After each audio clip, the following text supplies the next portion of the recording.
Now, I hope you're all looking forward to our next Connect Talks, Journey with a Purpose. Travelling has become so much more than just visiting new destinations. It's a chance for personal growth, self-discovery, and meaningful experiences that impact our lives long after we return home. Here with us today is Expedition Leader Dr Raj Joshi, an advocate for purposeful travel that not only pushes the limits of human performance, but that also engages with local communities. Amongst his achievements, Raj has led David Beckham through the Amazon rainforest, looked after Josh Brolin in the Himalayas, and has even helped the English Rugby Football Union stage the highest altitude game of rugby ever played at the time. Today, Raj will share his inspiring journeys of how he has taken his clients to the edge of what they believe is possible and beyond. So without further ado, Raj, over to you.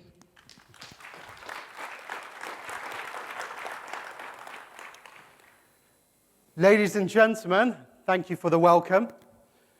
I'd like to thank the Shangri-La for hosting today, and special thanks to the Ministry of Heritage and Tourism, to all the Connections team, and to Jacobs Media Group for organising this wonderful event and having us here.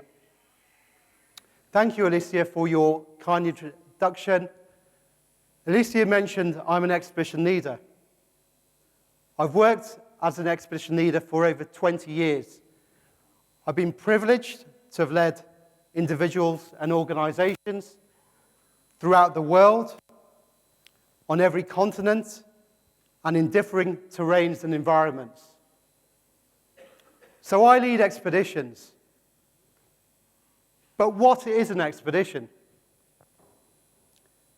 If one looks at numerous dictionary definitions, it's essentially a journey with a particular purpose. So some could say, I lead journeys with a purpose.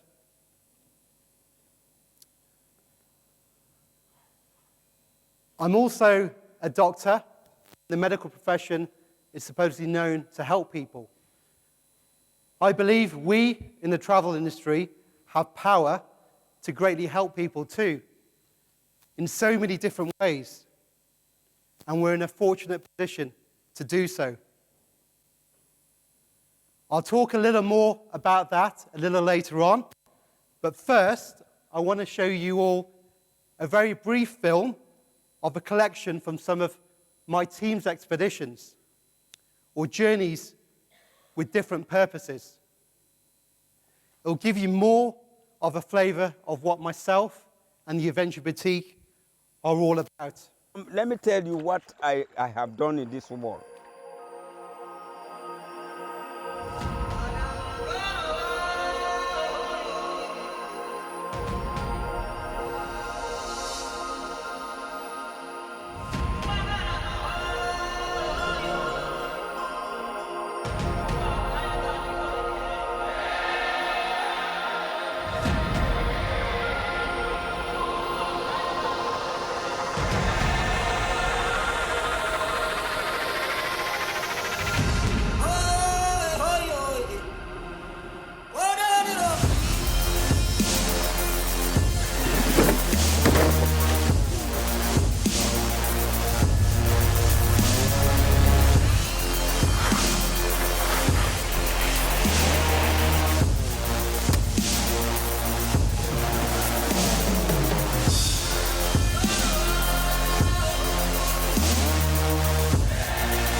In a way, I see our expeditions as a microcosm of life.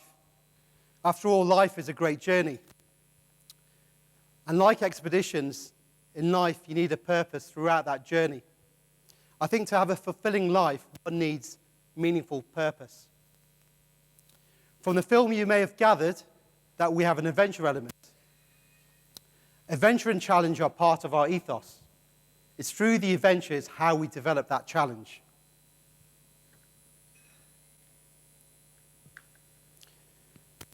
There are particular reasons why this is our ethos. Part of it comes through my own upbringing. Ever since I was a baby, growing up, doing family expeditions that were fun, challenging, and adventurous. And then later on in life, doing my own climbing expeditions. Another reason is because I think challenge can be good. It's good to challenge oneself, and it's good to keep on challenging oneself, to be able to grow further as an individual and prevent yourself from becoming stale in life.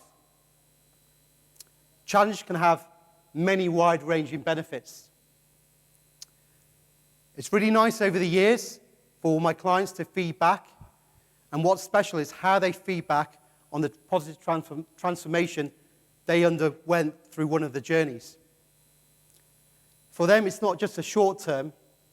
They actually take something meaningful from that journey and then utilize it in their everyday lives for the better. So that's where I get my buzz and inspiration from, is seeing how other people better their own lives. The other thing I think is really important is the cultural interaction. And that's what we try to instill in all our journeys.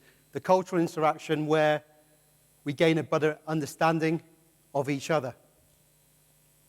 I see this as a two-way education process, whereby we can learn, and my groups can learn a lot from the local people, the indigenous population, local communities we go to, and vice versa. Hopefully they can learn a little something from us. What I try to instill is for my teams to take something good from that culture. We all know that no country, no culture is perfect or have its own strengths and weaknesses. So what I like to do is for my teams, for my groups, to, in a way, cherry pick what is good with that society and with those people and bring that back to their own society and incorporate that into their everyday lives.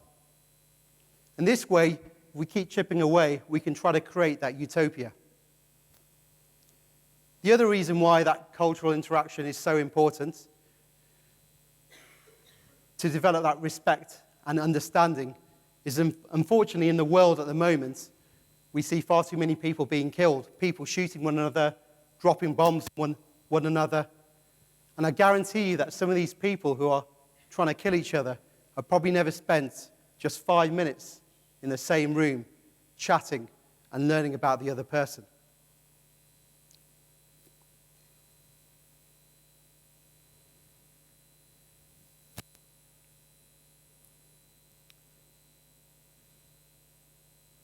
So I'm going to talk through some of the challenges that I've led and I've done. These are journeys with a variety of purposes. Over here, on a mountain, this is actually called a Tyrolean traverse. It's essentially crossing a free air or chasm between 2 points.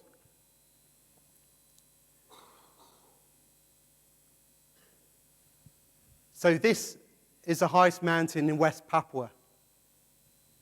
Does anyone like to hazard a guess what the local name is of this mountain?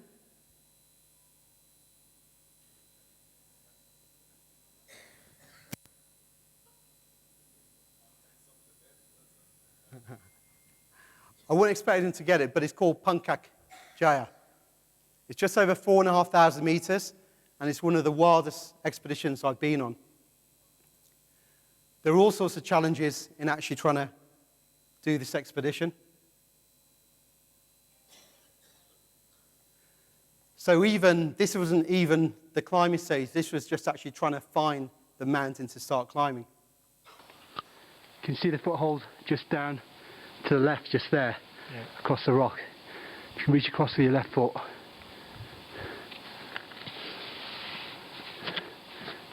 No, a bit further down, Flash.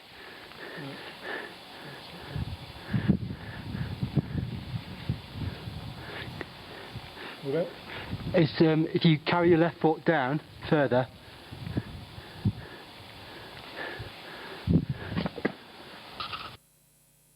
So I thought I'd better do the decent thing there and stop filming and try to help the poor chap down. And this is actually now climbing the mountain, which was a 24-hour rocky route.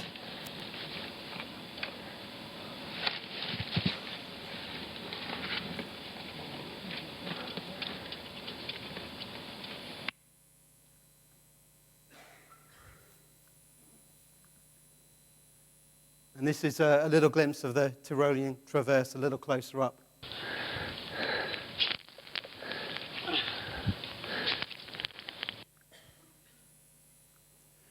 But the climb was just over really one day. To me, the real challenge was that whole journey, and it was an incredible journey. So just the terrain, going through the jungles just to get to the mountain in the first place. And this sort of terrain, you would be actually trekking maybe 12 hours continuous each day for quite a few days in succession.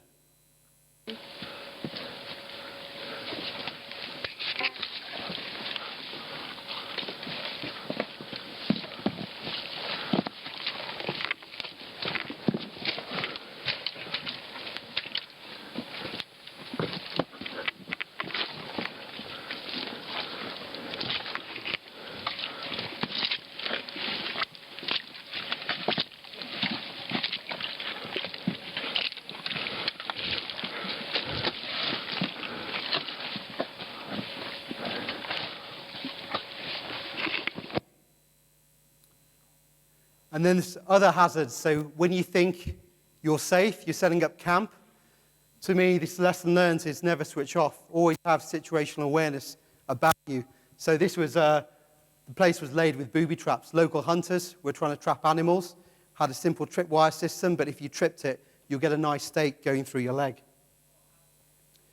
And then we had the indigenous people, who are fantastic. I mean, it's people what make any country really special. And thankfully, these were friendly tribespeople, but we encountered some others who were more hostile, where we got delayed, you could say, for about 3 days. That was the Australian continent. It's technically in Australasia. Moving on to Antarctica, which to me, as a continent, is one of the most beautiful places I've ever seen in my life. Just in the interior, it's very surreal. It's got this ethereal-like beauty quality to it. So here we're climbing the highest mountain in the Antarctic continent called Mount Vincent. But following there, we also went on to climb the third highest mountain in the world, in the Antarctic continent, called Mount Shin. And then we also went and did a new route on a peak, on a mountain called Branscombe Peak. And we're also privileged to be written up in the American Alpine Journal for that ascent on the North Ridge. Moving on to the African continent, the wild mountain gorillas are to me, one of the greatest ever wildlife experiences. It's also crazy to me to think there's about 8 billion people on this planet. And there are only about just over 1,000 of these beautiful and magnificent creatures left around the whole world. But it also shows the power of tourism, how it can be used for good. Because just a few years ago, there are only just over 500 wild mountain gorillas left in the world. But through tourism done in the right way, these numbers have now doubled. So now you have poachers who are going from one extreme to the other and turning their hand to conservation due to us, because they see what it can bring, the benefits to them, to their family, how they can fund and feed their lives.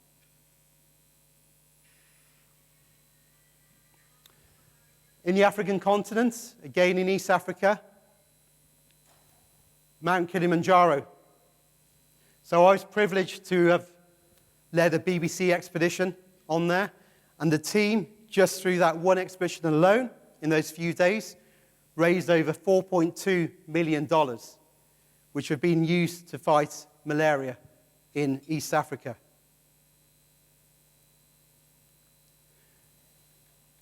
Moving over to Europe. So I was leading a team to climb the highest mountain in Europe. So anyone like to hazard a guess which country this is in? The highest mountain in Europe?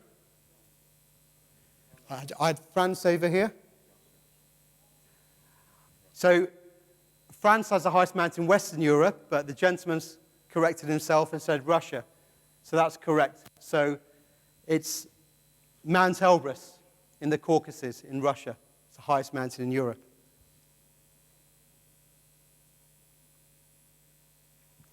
And then I've also led expeditions for about 15 years over in Ukraine. This is the beautiful Carpathian Mountains, truly stunning. And on there, my groups have such a special experience because you're there, having an open campfire, cooking great food, having meaningful conversation amongst one another, and also with some of the local crew. Simple pleasures in life, which are all too important. Hopefully, could be back there someday soon.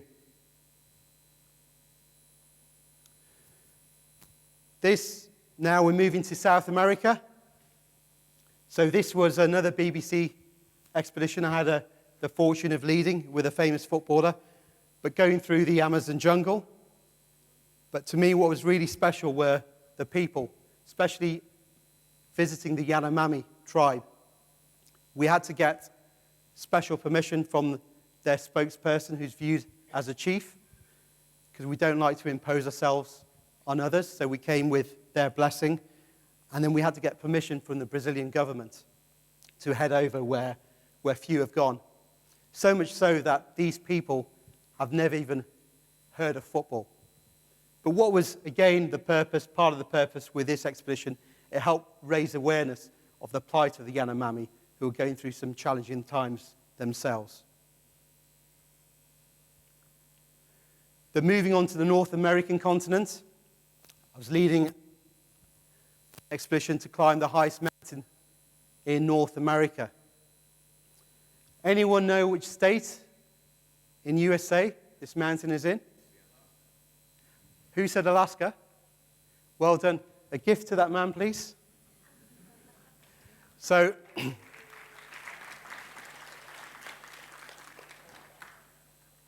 it is in Alaska. It's Mount Denali. And to me, Alaska is one of the last great wildernesses in the world.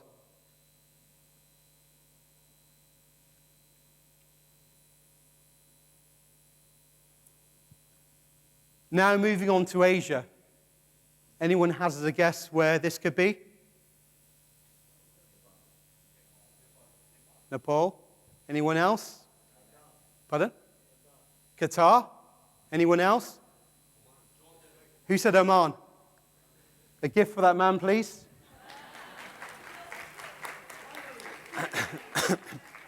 Correct, this is Oman. I was up here training some expedition leaders from Oman, but from some other countries. We're based over in the mountains around Jebel Akbar and Jebel Shams. Yeah. And you've got the canyon going down. It's quite a spot with amazing views. So Oman is a beautiful country with wonderful people.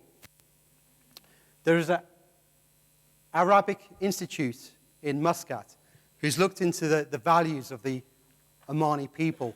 And these include humility, generosity, and kindness. The institute believes that these values have been derived through a deep-seated tradition of multiculturalism and cosmopolitanism that have been developed through the Sultanate's seafaring empire that has spanned through the Indian subcontinent, Iran, and Zanzibar in East Africa. So it was these explorers who pushed boundaries, pioneered new routes, challenged themselves and society that actually helped bring about this change. The Institute also goes on to talk about that it was the exposure to different beliefs, cultures, traditions, and languages that have helped shape Oman and develop in a way, the profound reverence in human relationships.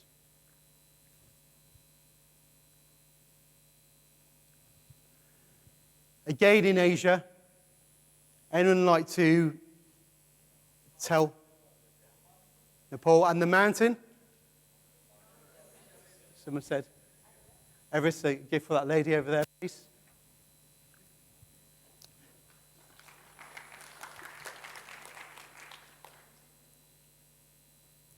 So, Mount Everest. So to do a challenge, it doesn't have to be climbing the highest mountain in the world, Mount Everest. Challenge can take many forms. It can be physical, it can be psychological, it could be spiritual, cultural, social, and emotional, or a combination of any of these. So what's your Everest? What's the challenge which you're going to undertake?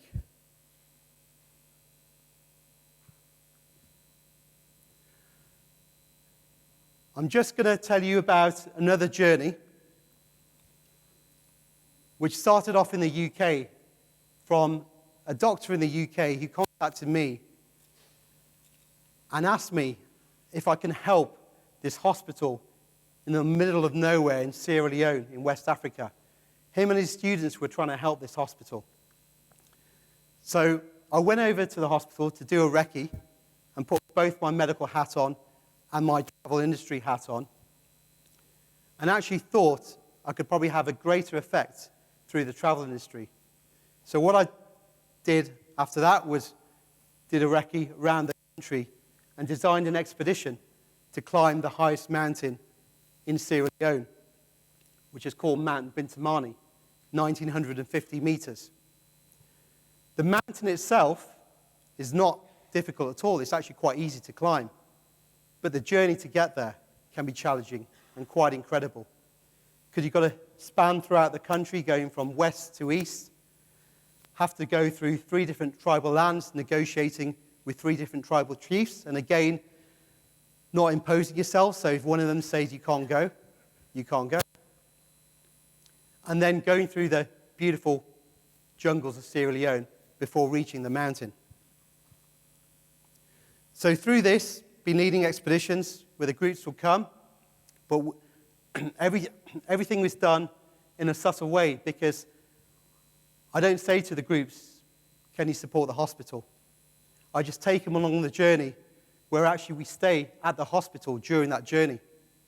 So the hospital earns and benefits from us staying there. But then through that journey, again, transformation took place in the individuals and the group as a whole. And what's really powerful about the transformational aspect is not just how the individual can transform themselves, but how they go on to help others. So I'm a member of what's called the Transformational Travel Council, and that they align with my ideology that if travel is done in the right way, it can induce positive transformation. So at the end of the journey, members of the group came to me and said, how can we help that hospital? So I linked up with the hospital and said, what do you and your local communities need and require? They needed oxygen. They didn't have the supply. So thanks to the group, through their own donations and some fundraising from others, we managed to buy 36 oxygen concentrators for that hospital, which actually fulfills their oxygen requirements. But it didn't just stop there. Now, again, a member of the group said, what next? how we can help them next. So the next project is to buy an autoclave, which is a machine used to sterilize equipment due to the number of surgical operations they're carrying out. So this short film is really a story, a journey through the client's eyes, where they are the storytellers.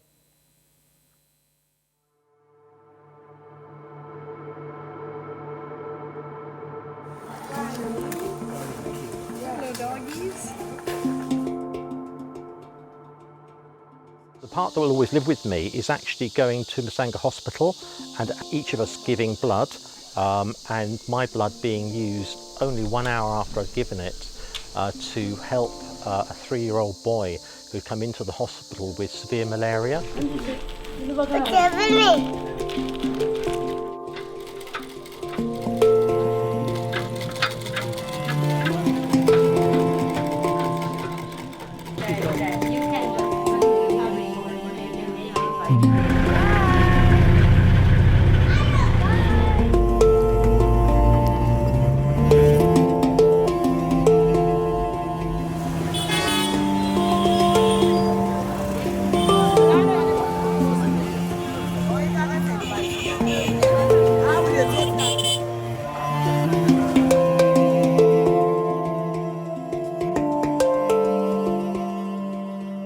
We are going to hike the highest mountain of West Africa, Mount Bintumani.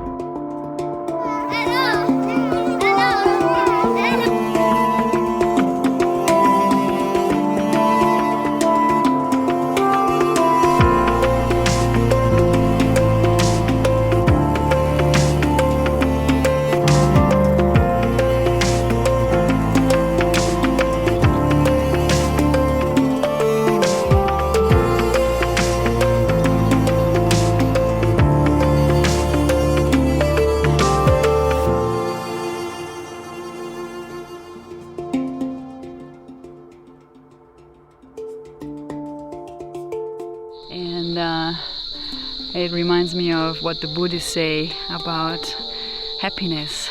And they say there's no way to happiness. Happiness is the way. And that's so true. The whole path up there, the sweating, the suffering, the landscape is the happiness. It's not getting up there. Although that will be a great reward to be up there.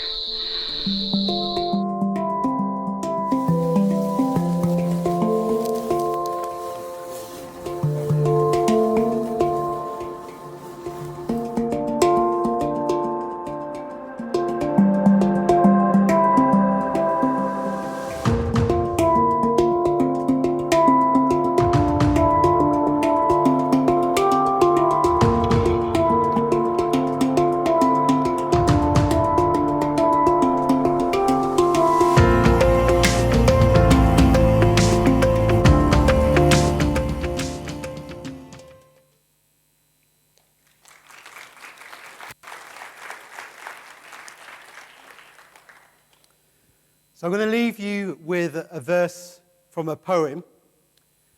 This poem was created by a British novelist and playwright called James Flecker from late 19th century, early 20th century. But the poem is actually connected to the silk trade route. And Oman, of course, has a strong history, especially with the maritime silk trading routes. And I think this verse is applicable to any journey, literally and metaphorically. We are the pilgrims, Master. We shall go always a little further.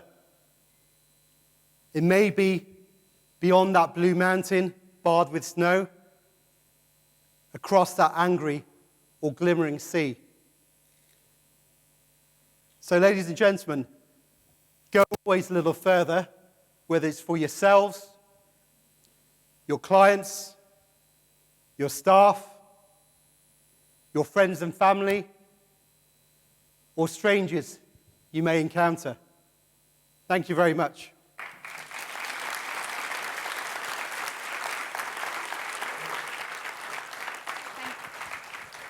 Thank you. Thank you so much, Raj. That was truly inspiring. Thank you for sharing those inspiring journeys. So we actually have a few minutes for questions. So if anyone would like to ask a question, my colleague will pass the mic.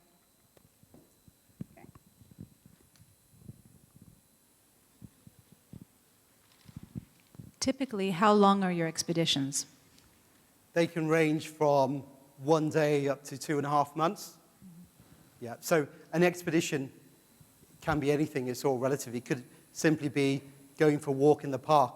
But normally so, I've taken people for a day or a weekend up to being on 2.5-month expeditions. Thank you. Any more?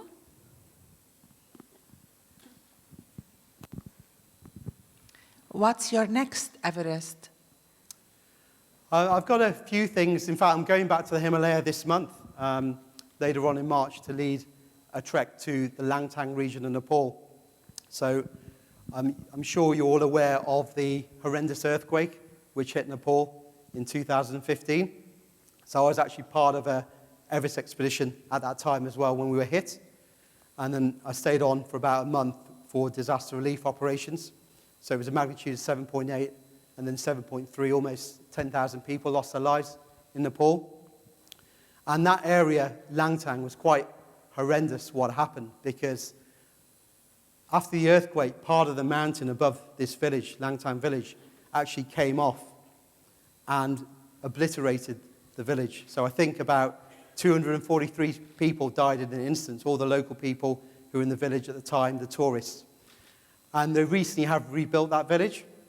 So Nepal relies a lot on tourism, and that area hasn't really had much the last few years. So I'm taking a group over there to help them with their tourism and economy. And we're also raising funds. There's a special residential school in another area called Nuwakot, which looks after hearing impaired children. They're deaf and mute, so we're going to fundraise to renovate the school. So that's coming up immediately. And then I've got a few others later on in the year. I might be away for about 2 months filming somewhere remote. And then later this year, this will be a little bit more challenging, a climbing expedition in the Ruwenzoris, the mountains of the moon, which are bordering Uganda and the DRC. And we intend to climb the 3 highest mountains there, which are Stanley, Speke, and Baker. And I've got another expedition to Sierra Leone as well. So there's a few which keeps me ticking over. Great, thank you. Oh, we've got one more. Thanks. You mentioned the psychology of getting a group of people up a mountain. What do you do when people think they can't go on? It's a good question. So it starts off really as soon as I see the members from my team. In a nice sort of way, I try to get into their head. I try to see what makes them tick, what motivates them. And then as well as having, let's say, briefings to the group to motivate them, I personalize it. So throughout that journey, it's done in a subtle way where I might have a chat with them. It may not be obvious. It might be later on at dinner time, or it might be as we're hiking along or something. And I try to see what potential can I unleash, because I think the true strength comes from up here and what's in here. And so it's a bit of an art, really. You know, it's not like one size fits all. So that's, I think, part of the art of leadership. Thank you, Raj. Can we have one more round of applause?